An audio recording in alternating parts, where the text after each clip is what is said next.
पल्लवी कारंडे आणि प्रताप जाधव म्हणजे प्रताप जाधवची बायको पल्लवी कारंडे जाधव ह्या दोघांनी एक टोळी तयार करून त्या टोळीमध्ये अनेक कायदेशीर सल्लागार नेमून म्हणजे त्यांच्या ह्या गुन्ह्यामध्ये आता एक वकील देखील आरोपी आहेत आणि अशा पद्धतीनं ह्यांनी आत्तापर्यंत अनेक गुन्हे केलेत. कशाचे गुन्हे केलेत तर लोकांना प्रेमाच्या जाळ्यात ओढायचं, नंतर त्यांच्याबरोबर ती संबंध प्रस्थापित करायचे आणि त्याचे परत व्हिडिओ काढायचे, फोटो काढायचे आणि लोकांकडून लाखो रुपये उकळायचे.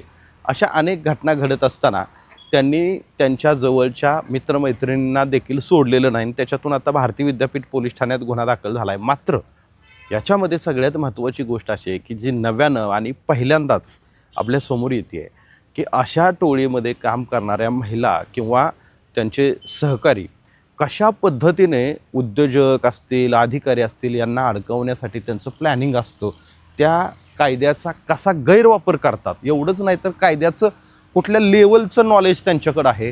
तुम्हाला आज मी ज्या ऑडिओ क्लिप ऐकवणार आहे याच्यातली जी मुख्य आरोपी आहे पल्लवी कारंडे जाधव, ही प्रताप जाधवची बायको, ह्या दोघांनी कशा पद्धतीने लोकांना अडकवण्यासाठी, भल्याभल्याला लोकांना अडकवण्यासाठी, जर समजा एखाद्यावरती गुन्हा दाखल केला तर तो गुन्हा दाखल झाल्याच्या नंतर त्या व्यक्तीला जामीन मिळू नये म्हणून परत इतर महिलांचा वापर करायचा, त्यांना मध्यस्थी लोकांच्या मार्फत 25-25 लाख रुपयांची वापर करायची आणि लोकांवरती खोटे बलात्काराचे गुन्हे दाखल करायचे. तुम्ही विचार करा, पैसे दाखवून म्हणजे जर ह्या गुन्हा दाखल करणाऱ्या बाईला जर हे 25 लाख रुपये देऊ शकतात तर हे समोरच्या व्यक्तीकडून त्यांची डिमांड किती असू शकते, म्हणजे आकलनाच्या बाहेरचं आहे. जर त्यांच्या टोळीतल्या सदस्यांनी जर हे काम केलं तर त्याला 25 लाख रुपये द्यायचे, मग ह्या बाकीच्या सदस्यांची वाटणी वेगळीच असणार.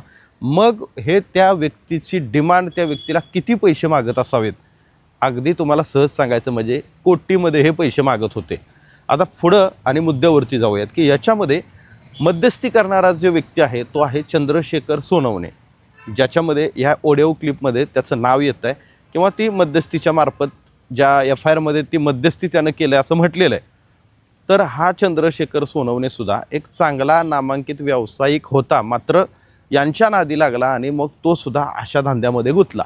आता त्याच्याबद्दलसुद्धा वाई असेल किंवा सोलापूर जिल्ह्यातून काही वेगवेगळ्या तक्रारी येत आहेत. हा चंद्रशेखर सोनवणे आणि त्याची पत्नी पद्मिनी सोनवणे यांना देखील पोलिसांनी आरोपी केलेला आहे. आता आरोपी हे सगळे त्याची कोर्टामध्ये ट्रायल, पण आता आपण त्यांचा तपास होतो आहे. मात्र ही पल्लवी कारंडे कशा पद्धतीनं प्लॅनिंग करायची हे तुम्ही ऐका आणि याच्यामध्ये कशा ऑफर दिल्या जात होत्या, महिलांचा कसा वापर केला जात होता, मग ह्यांच्या कुठल्या लेवलच्या डील असू शकतात, ह्या व्हिडिओमध्ये तुम्ही ऐका, ह्या ऑडिओमध्ये.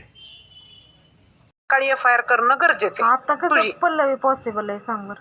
आता नाही, मग सकाळी तरी लवकर, कारण की हे बघ वेळ जर निघून गेली तू FIR केली तर उपयोग नाहीये. आता माणूस, वकील ते स्वतः घेऊन येतात. हा होय, हा त्या मध्यस्थीच्या फक्त यायचंय. माणसाचं म्हणणं काय, हा ते मधल्या माणसाचं काय म्हणणं.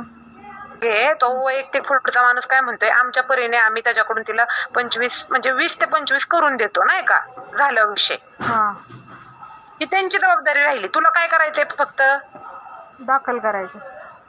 मग आत्ता जर म्हणजे FIR दाखल केली का नाही तर दुसऱ्या दिवशी ऑनलाईनला पडते. उद्या जर चुकूनच त्याचा जामीन झाला, बरोबर, तर तुझी FIR राहणार आहे का नाही. हा, माणूस एकातून सुटेल, दुसऱ्यातून सुटू शकतो का. तिथं गाडी तुला पाठवते मी घ्यायला, काय आता. हा, कारण की आपण रात्रीची जर FIR दिली, FIR पण नाही द्यायची, अर्जच द्यायचा आता.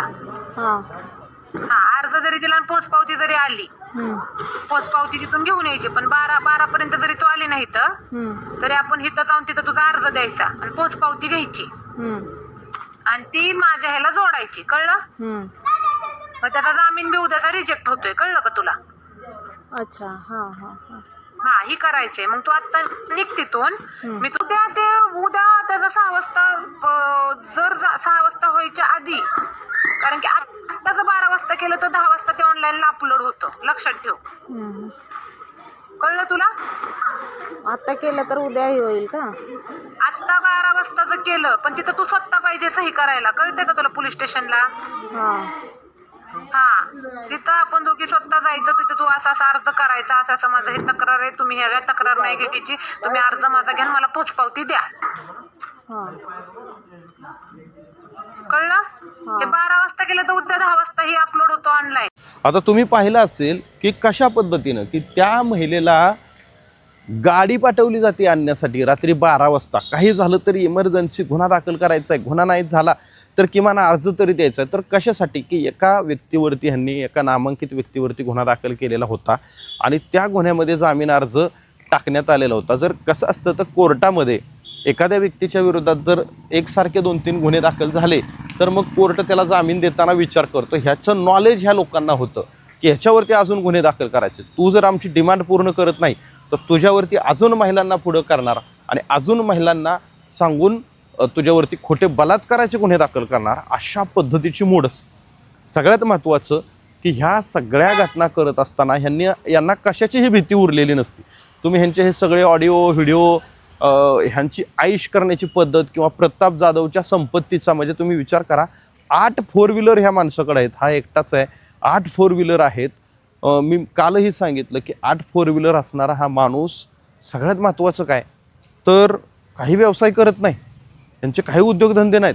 हे काय ह्यांच्या जमिनी खरेदी विक्री दाखवल्या जातात, पण त्या कशाच्या अनुषंगानं तर त्या जमिनी खरेदी विक्रीच्या बाबतीत सुद्धा गुन्हे दाखल आहेत.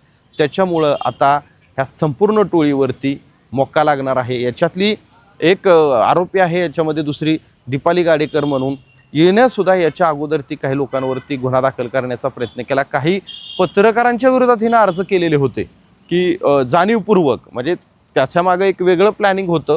परंतु अशा पद्धतीने ही सगळी टोळी एकत्रित काम करते. मी आता तुम्हाला उद्याच्या भागामध्ये पल्लवी कारंडे आणि तिचा सक्का भाऊ शंभू कारंडे हे कशा पद्धतीने गुन्हे करतात, शंभू कारंडे हा सुद्धा कशा पद्धतीने बहिणीच्या मदतीनं या महिलांच्या अशा पद्धतीच्या रॅकेटमध्ये होता, कशा पद्धतीने हा महिलांचा मिसयूज करायचा, अजून ह्यानं कोणाचं किडनॅपिंग केलं, असे थरारक घटना उद्या मी तुम्हाला CCTV फुटेज सहित उद्याच्या भागात दाखवणार आहे. तुम्ही नवीन असाल तर सबस्क्राईब करून जावा.